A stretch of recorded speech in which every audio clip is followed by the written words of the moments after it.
Hi guys! Did you miss me? I am back with another video this week, and this time it is an oil painting time lapse, and the painting is titled Internalize, and it features the lovely yet tragic Frida Kahlo. So a lot of you might have already seen my other Frida painting that I put on YouTube this month.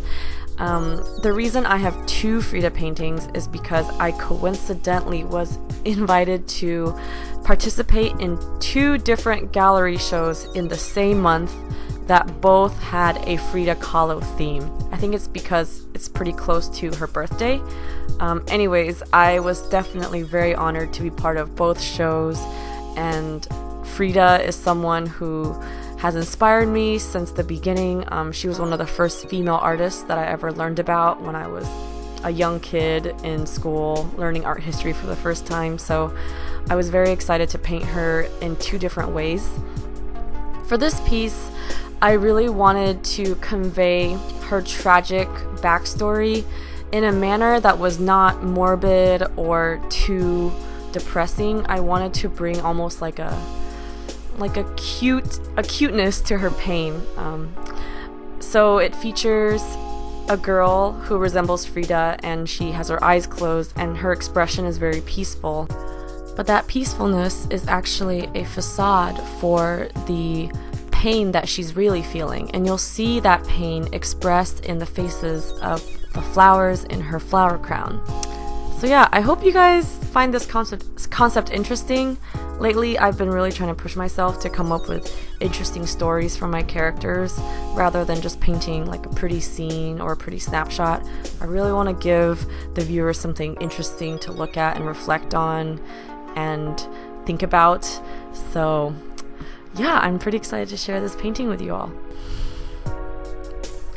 Okay, so we've reached the point in the video where I'm going to take some time to answer some of your frequently asked questions. Today's question is from Patreon, and it's from Farron Nova.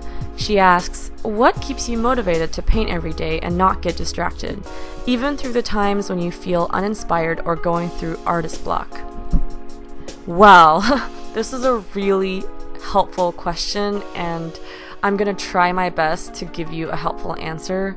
I know every artist, big or small, professional or amateur, we all go through artist block, and obviously everyone is different and has their own method of dealing with it. I'm just going to tell you the method that works for me.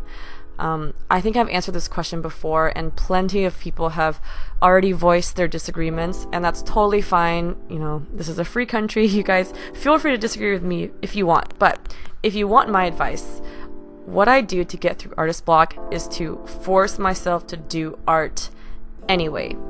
So yes, I'm hearing a lot of people shaking their head already, because a lot of people do think that if you produce art when you're in a state of, you know, being discouraged or tired or lazy, then your art, the quality of your art will suffer. And yes, that is true, but in my opinion, making crappy art is better than not making art at all. So I like to use the following analogy. Have you ever known that you needed to go to the gym and work out, but you really don't want to go? Like, let's say you just got home and you have to put on your gym clothes and drive yourself or walk to the gym, and instead you're kind of on the couch watching TV, and it's really hard to peel yourself off the couch just to go to the gym. But once you're at the gym, once you're already there and you're on the treadmill, and you have, let's say, like 20 minutes left on the treadmill, it's not really that hard to finish. Like, it was way harder for you to get off the couch, put on your gym clothes, drive to the gym, get on the treadmill, than it is for you to finish your workout once you've already started it.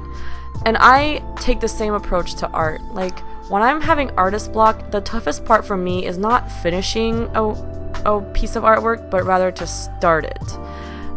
Again, this is my personal habits and my personal patterns, but whenever I have art block and I force myself to start anyway, it might be really rough like the first 30 minutes, but once I get in the groove of things, once my hands are warmed up and I'm just in the zone working on my piece, it actually gets better. So This has happened to me enough times over the years where I can rely on my own methods and I can rely on my own personality and trust that, yes, if I start forcing myself just to start my piece, then it'll all work out.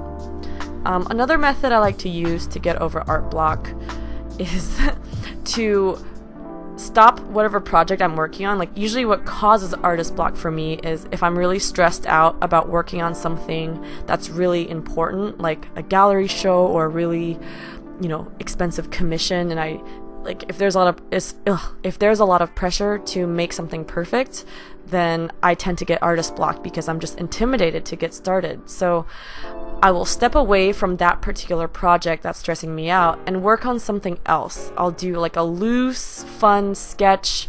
I'll play with some markers. I'll start on my own piece and just do something really light and creative. And once I do that, then I gain some confidence for the piece that's actually making me have artist block.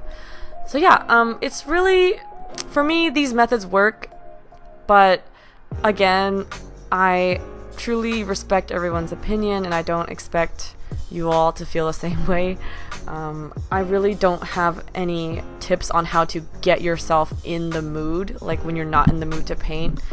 Yeah, so my biggest pieces of advice are to just force yourself to start painting anyway, or work on something else that's a bit more fun and has less pressure, and just enjoying the fun, like, physical aspect of working on art, whether it be pushing paint around or the sound of your pencil gliding across your paper. Like, just enjoy the simple parts of getting to create art.